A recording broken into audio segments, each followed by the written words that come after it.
Assalamualaikum warahmatullahi wabarakatuh. Perkenalkan, nama saya Berdiansah Pradana, kuliah di Universitas Nusa Sukabumi, jurusan Sistem Informasi tahun 2019. Flowchart, apa sih flowchart itu? Nah, flowchart adalah suatu bagan dan simbol tertentu yang menggambarkan urutan proses secara mendetail dan hubungan antara suatu proses atau instruksi dengan proses lainnya dalam suatu program.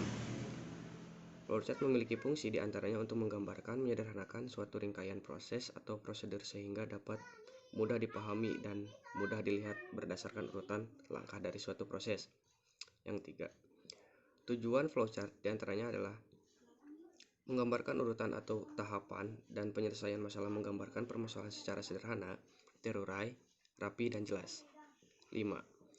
Flowchart membantu analisis dan programmer untuk memecahkan masalah ke dalam bagian-bagian yang lebih kecil dan monolog dalam menganalisis alternatif lain dalam pengoperasian flowchart. Flowchart memudahkan penyelesaian suatu masalah, khususnya masalah yang perlu dipelajari dan dievaluasikan lebih lanjut. Simbol 6. Simbol flowchart 7, 9, 10, dan 11. Dalam menggambarkan sebuah flowchart dapat digunakan simbol-simbol yang relatif agar urutan atau tahapan suatu penyelesaian masalah yang digambarkan dengan flowchart dapat terlihat secara jelas dan mudah dipahami.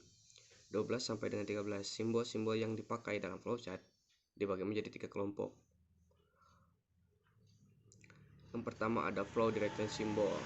Simbol ini digunakan untuk menghubungkan simbol satu dengan simbol yang lain dan disebut juga cornering line. 18 sampai 19. Simbol arus atau flow. Simbol yang menyatakan jalannya arus suatu proses. Simbol communication link. Simbol yang menyatakan transmisi data dari suatu lokasi ke lokasi lain. 3. Simbol konektor. Simbol yang menyatakan sambungan dari proses ke proses lainnya dalam halaman yang sama. 4. Simbol offline konektor. Simbol yang menyatakan sambungan dari proses ke proses lainnya dalam halaman yang berbeda. Jenis-jenis flowchart. 1. Flowchart system atau sistem flowchart di sini digambarkan sebagai sebuah bagan yang berfungsi untuk menunjukkan di mana alur kerja dan proses yang sedang dikerjakan dalam suatu sistem secara keseluruhan. Yang kedua, flowchart paperwork. Untuk jenis flowchart yang satu ini memiliki fungsi untuk menelusuri suatu alur dari data yang sebelumnya yang telah ditulis melalui sebuah sistem. 3. Flowchart schematic. Flowchart jenis seperti ini juga berfungsi untuk menggambarkan suatu sistem. Hampir sama dengan flowchart sistem, yang membuat berbeda adalah digunakan simbol standar gambaran komputer, paperel, dan peralatan lain. 4. Flowchart program merupakan bagan yang berfungsi untuk menjelaskan keterangan yang lebih rinci tentang langkah-langkah dan proses semua program. 5. Flowchart proses. Pada bagian ini biasanya digunakan untuk memecahkan dan menganalisis langkah-langkah yang akan dilakukan selanjutnya dalam prosedur sistem. Apa itu enkripsi? Pengertian enkripsi. Pengertian enkripsi besar kaitannya dengan sejarah munculnya usaha mengkode suatu pesan. Enkripsi didefinisikan sebagai suatu langkah untuk mengamankan berita, pesan, informasi dengan cara mengubah pesan tersebut ke dalam sistem kode yang jika dibaca tanpa pemecahan akan menjadi kata yang tidak bermakna. Dengan kata lain, pesan tersebut menjadi tidak dapat dibaca tanpa dipecahkan terlebih dahulu. Contohnya TP, GE, YSBH. Kata dengan rangkaian huruf tersebut tidak bermakna jika dibaca secara langsung. Lain halnya jika sudah dipecahkan atau didekripsikan. Didekripsikan merupakan pemecahan pesan enkripsi dan menerjemahkan kode ke pesan asli. Dengan begitu, pesan tersebut terjaga kerahasiaannya dan diharapkan tersampai hanya ke pihak yang dituju saja, karena metode atau rumus dekripsi hanya diberikan kepada badan atau orang yang dituju. Ilustrasi ini sekaligus mempertegas tentang pengertian enkripsi dan dekripsi. Saat ini, enkripsi telah digunakan di banyak negara dan badan organisasi di dunia demi memberikan keamanan terhadap komunikasi yang sedang dilakukan. Tidak hanya itu, perseorangan yang juga ingin menyampaikan pesan-pesan penting dan teramat rahasia juga menggunakan metode ini setelah mengetahui tentang pengertian enkripsi dan dekripsi. Selanjutnya ada algoritma enkripsi. Algoritma sendiri didefinisikan sebagai langkah atau urutan dalam penghitungan dan menyelesaikan suatu kasus atau permasalahan, sedangkan enkripsi adalah suatu proses pengamanan pesan dengan cara mengubah pesan itu menjadi kode. Kemudian algoritma enkripsi dapat diartikan sebagai langkah atau urutan dalam mengacak suatu pesan sehingga kerahasiaannya terjaga dari pihak yang diinginkan. Dalam dunia enkripsi, pesan awal yang akan disampaikan disebut juga plain text, sedangkan pesan yang telah diacak dan berubah menjadi kata dengan huruf acak disebut juga ciphertext. Algoritma enkripsi atau rumus kunci enkripsi terdapat sangat banyak. Secara garis besar, algoritma enkripsi dibagi menjadi dua, yaitu kunci sistematis algoritma dan kunci asimetris algoritma. Untuk kunci algoritma yang simetris, maksudnya adalah rumus kunci yang sama untuk enkripsi sekaligus dekripsi pesan. Algoritma dengan kunci simetris yang sangat banyak digunakan dan telah terbukti keamanannya adalah AES. Sementara itu, algoritma dengan kunci yang asimetris adalah penggunaan kunci yang berbeda dalam proses enkripsi dan dekripsi pengirim.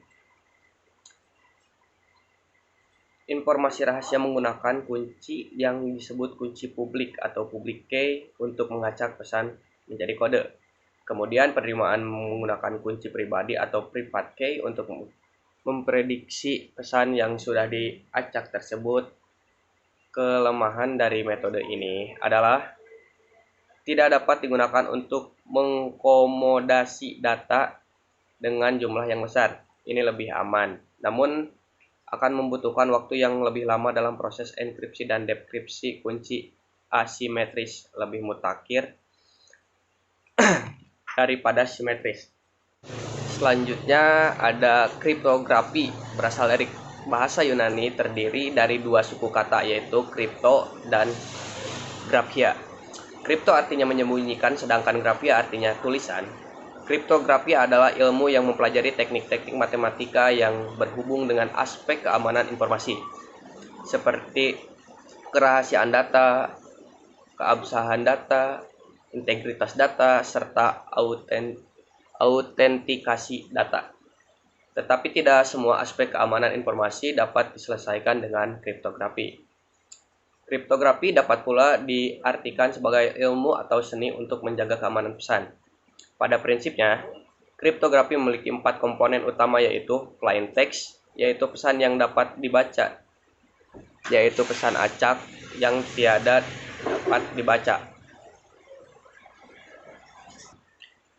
Yang kedua ada plain text, yaitu pesan yang dapat dibaca, ciphertext, yaitu pesan acak yang tidak dapat dibaca, yaitu kunci untuk melakukan teknik kriptografi algoritma, yaitu metode untuk melakukan enkripsi dan dekripsi. Kemudian proses yang akan dibahas dalam artikel ini meliputi dua proses dasar pada kriptografi, yaitu enkripsi dan dekripsi. Selanjutnya ada enkripsi. Enkripsi adalah sebuah proses menjadikan pesan yang dapat dibaca atau plain text menjadi pesan acak yang tidak dapat dibaca. Berikut adalah contoh ekspresi yang digunakan oleh Julius Caesar, yaitu mengganti masing-masing huruf dengan 3 huruf selanjutnya. Disebut juga additive subtraction cipher. Contohnya seperti A menjadi O, I menjadi E, U menjadi A, E menjadi U, O menjadi I. Contoh kata sistem informasi. Contoh katanya sistem informasi setelah dienkripsi menjadi P, L, P, W, H, P, C, L, Q, I, R, U, P, D, P, L. Itu contoh kata untuk sistem informasi. Dekripsi merupakan proses kebalikan dari enkripsi, di mana proses ini akan mengubah ciphertext menjadi plain text dengan menggunakan algoritma. pembalik, dan key yang sama. Contoh ciphertext: XASGN yang artinya rumah, SUZUX yang artinya motor, QUSPUX yang artinya kompor.